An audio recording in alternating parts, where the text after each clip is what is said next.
Sometimes the echoes are so faint, we can't hear them for the racket our own lives make. Put your ear to the earth, though, and you just might hear them.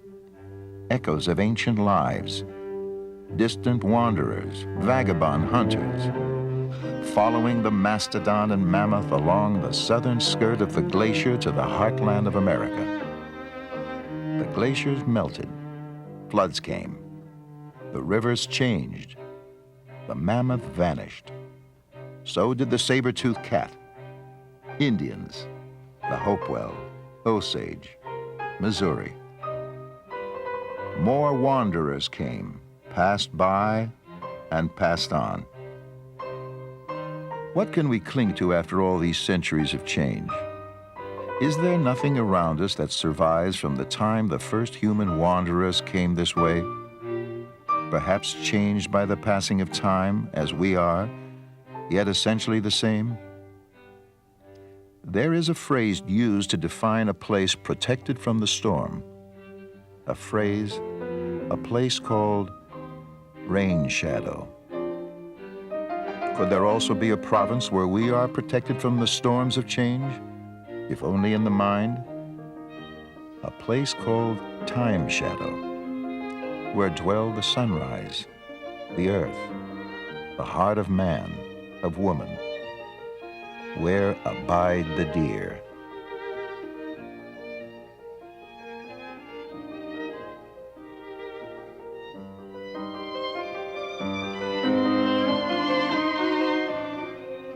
Out there, at the edge of the forest, a silhouette, a flash of white.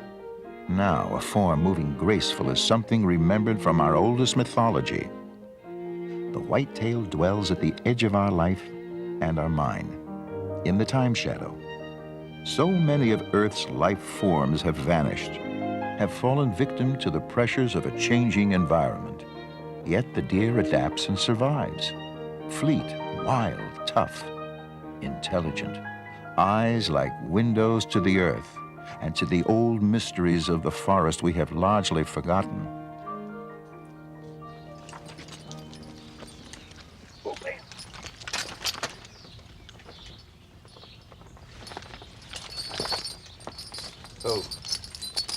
In Osage County, Missouri, there is a man who has shared the habitat of the whitetail for as long as he can remember.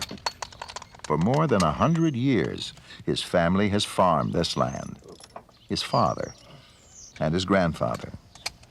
Now his sons and theirs. All farmed well. The farm has prospered.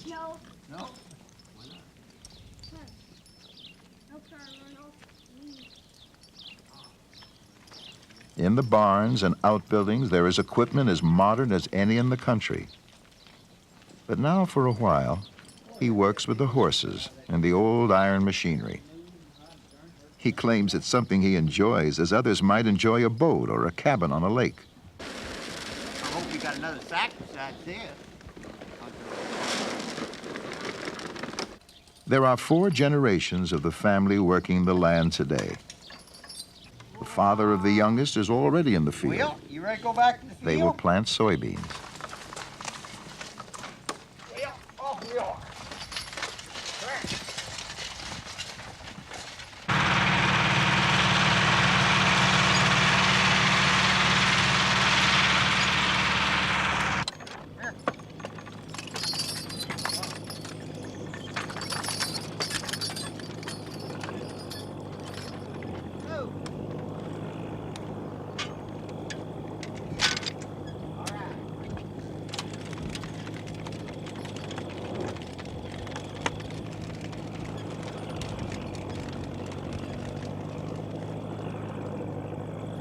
In years past, the soybeans flourished, yet deer came down from the hills and consumed some of the crop. Deer eat an incredibly wide range of foods, more than 400 types of plants. The man plants his crop and hopes there will always be deer in his life, but not in his beans, nor in his pocketbook.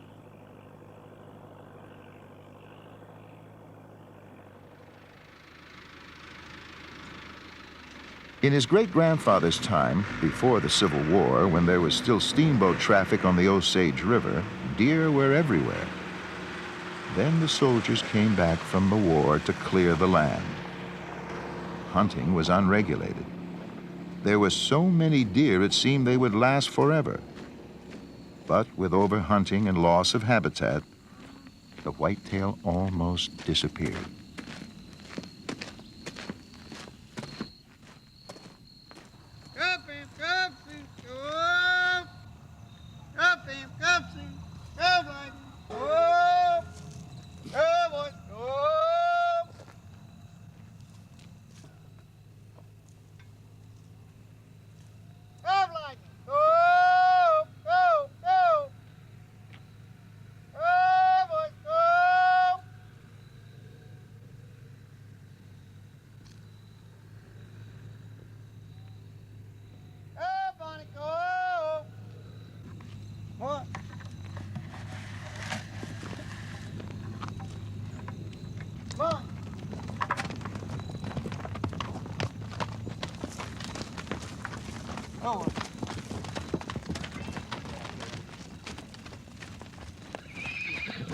The man's father once told him of a time when a deer was the rarest of sights. By 1925, in all of Missouri, there were less than 400 left. The man feels a kinship with the deer. We are the survivors, not the wolf, not the mountain lion, nor the bear, but the man and the deer. The others pass on. Yet we cling to the earth, come what may. And now the deer are back again. They're out there now, just out of sight, waiting like me, he thought, for the beans to grow.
At the edge of the oak hickory forest, a man attaches a radio transmitter to a deer.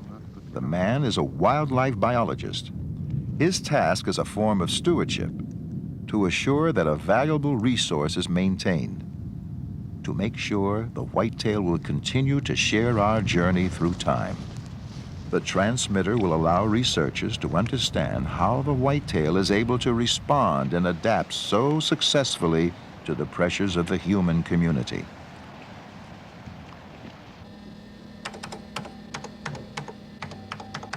Like the farmer, the biologist is an outdoorsman.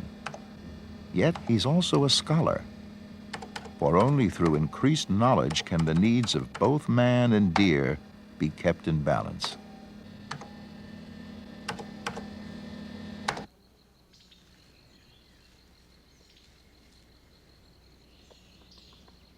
His research has shown that the deer is a generalist. While many animals have very specialized diets and require specific types of habitat, the deer's requirements are far more flexible. If one food source fails, the deer will find something else to eat. If one kind of cover is partially destroyed, the deer will make do with less. Unlike the buffalo, which moved in large herds, the whitetail generally moves alone or in small groups. It would be difficult for the buffalo to live in close proximity to a town. But with its wonderful capacity to adapt, the deer can not only live near towns, but sometimes in them.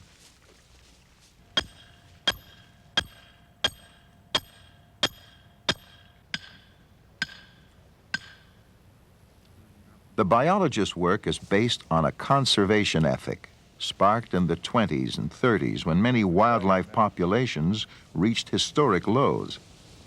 The whitetail is adaptable, but no species could have long survived the unregulated hunting and wholesale habitat destruction which prevailed around the turn of the century. In 1937, the newly formed Department of Conservation began stalking deer throughout the state to replenish the herd. By 1941, the deer population was estimated at 6,000. It was a triumph of the conservation ethic.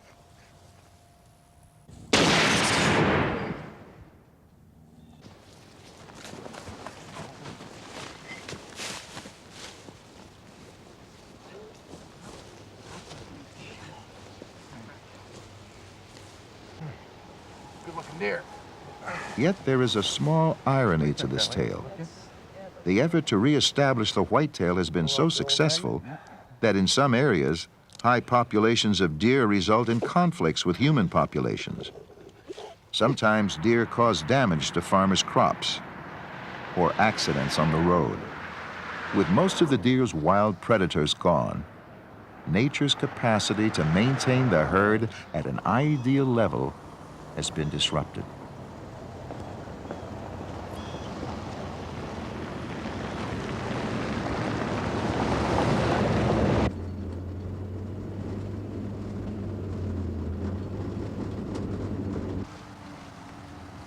The task of the biologist, then, is a kind of balancing act.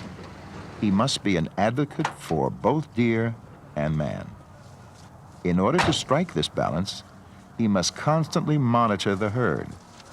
Since herd size varies from one habitat to another, management techniques and harvest regulations must also vary from one region to another.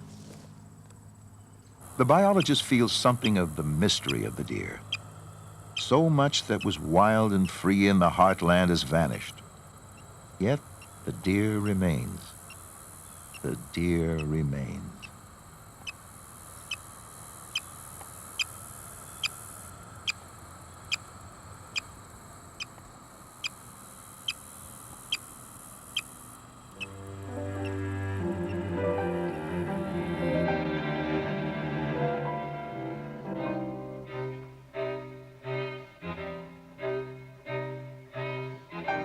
There is an oak in Missouri that has stood for 334 years.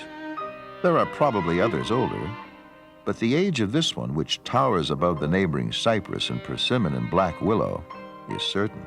It was alive when Galileo was, and there were oaks alive then that lived before Genghis Khan. Think back then some 30 oaks, about 10,000 years ago. That's probably when the first hunters came to the forests and prairies of Missouri, hurling their stone points at the bison, bear, elk, and deer. Then less than a single oak ago, Lewis and Clark passed by. Up on the Osage River, their hunters killed 61 deer, 9 turkeys, and 5 bears on the way to an Osage village. The history of the heartland has been filled with a constant parade of hunters.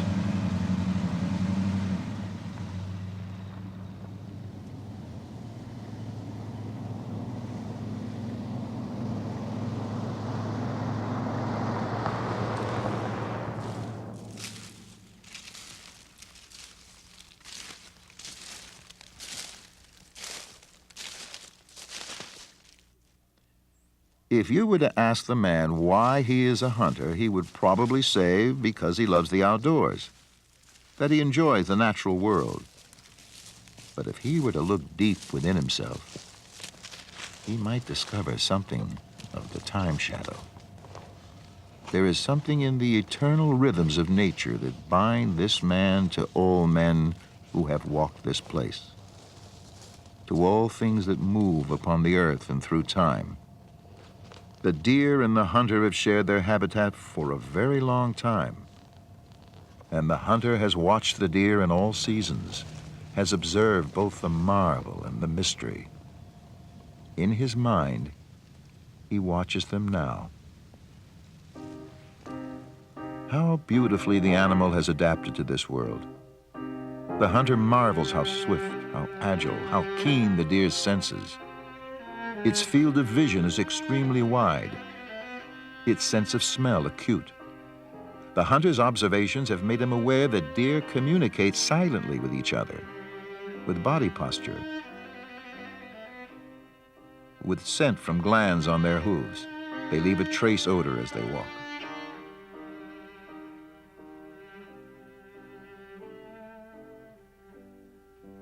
He has observed that deer communicate with scrapes or by rubbing their antlers on trees and marking branches with scent from glands near their eyes and on their foreheads. Some things about the deer remain a mystery. Why, for instance, does the deer shed its antlers each winter? He has looked into the cradle of the species and has seen the deer's more gentle nature. And then, on occasion, he has seen the deer's more aggressive side, when nature quarrels.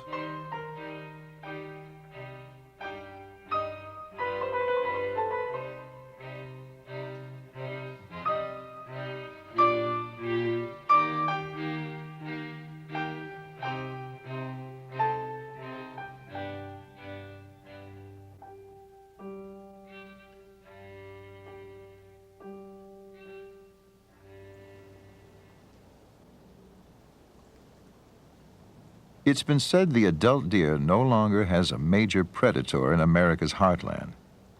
It has been said wrong.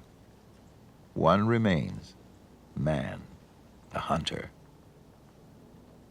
And just as the predators of old, the wolf, the bear, the cat, were nature's instruments for maintaining balance, so is man, the hunter. It is a natural and ancient right.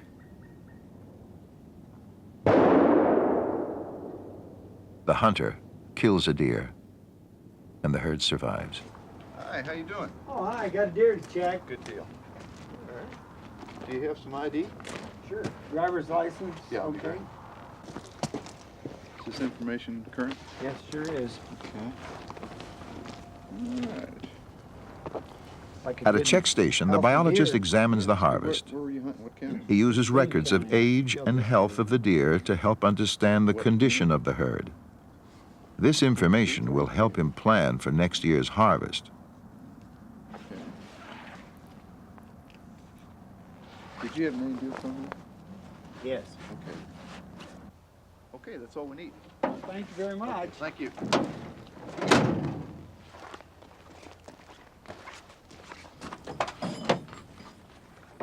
Well, we'll give it a try. Give her a whirl here. All right. The farmer prepares to harvest his crop of soybeans. The deer have taken a small share, but not as much as they might have. Chemical repellents and special fencing are effective for certain kinds of deer damage. Yet the most effective measure has been for landowners to allow increased hunting on their land. Next year, the farmer will invite hunters onto his land to help control the herd. Farmer, biologist, hunter. This can be an effective alliance in the effort to keep the welfare of the herd and the interest of the human community in balance.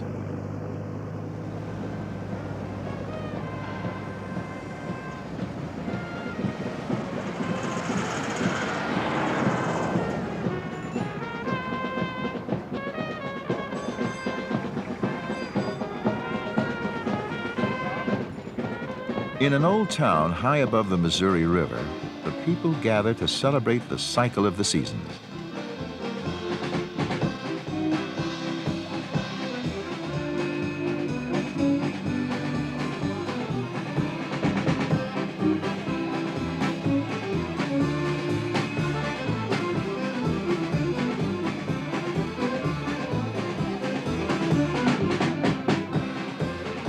Probably most of the people here will not hunt a white-tailed deer, nor study its behavior as the biologist does. Few will watch the whitetail as it moves with grace and mystery on the edges of our lives. But if the deer were not there, something of immense value would be missing from our world.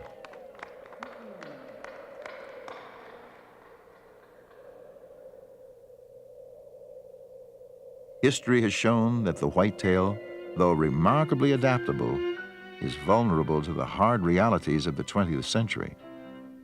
The impact of man on this animal has been and remains dramatic and profound, for both good and ill.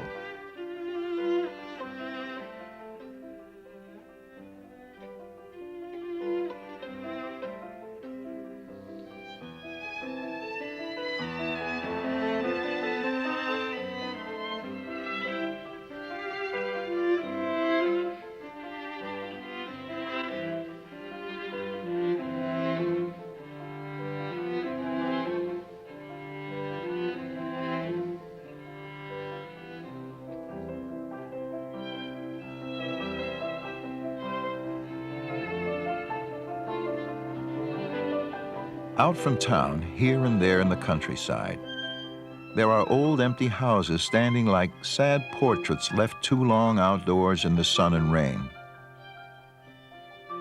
How temporal are the things we gather around us as our lives pass through time.